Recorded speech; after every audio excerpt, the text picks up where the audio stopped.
And the U.S. House of Representatives finally approving tens of billions of dollars in U.S. military aid for Ukraine, Israel, and Taiwan.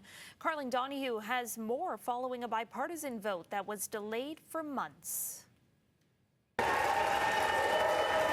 In a rare Saturday session, the U.S. House has voted in favor of approving $61 billion worth of aid for Ukraine. On this vote, the yeas are 311 and the nays are 112. The bill is passed. It was a grueling months-long fight to bring the vote to fruition as some hardline Republicans remain adamant that the money could be better used on American soil. You see, the United States taxpayer has already sent $113 billion to Ukraine. The American people are over $34 trillion in debt, and the debt is rising by over $40 billion every single night while we all sleep. Taylor Greene, also one of the reps calling for the ousting of House Speaker Mike Johnson on the grounds that he brought the vote forward.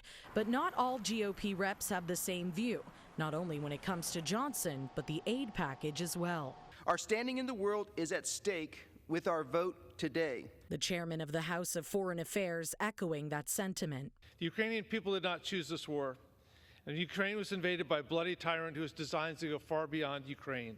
If allowed to go expand unchecked, Russian and Chinese aggression will only make a deadly global confrontation more likely. Now, the $61 billion in funding is going to be sent to Ukraine and their regional allies for things like replenishing weapons, stockpiles, and facilities. It's also going to help the U.S. military continue their operations in the region and assist Ukraine in buying advanced defense equipment, which is something the country's President Volodymyr Zelensky has been pleading with the U.S. and NATO for months.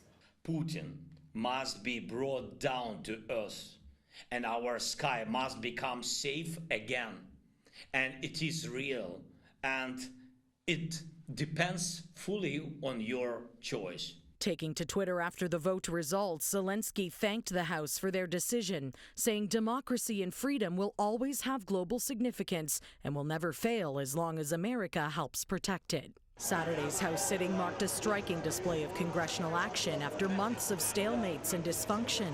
Reps voted on a series of aid bills, which also included more funding for Israel and allies in the Indo-Pacific region. This is a moment where the Congress is required to stand up for democracy, freedom, and truth, and push back against aggression. $26.4 billion worth of aid has been allocated to Israel, while $8.1 billion is heading to Taiwan to help counter China's actions in the territory.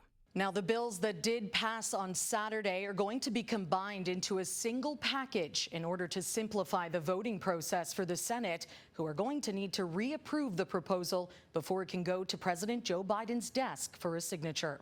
For City News, I'm Karling Donoghue.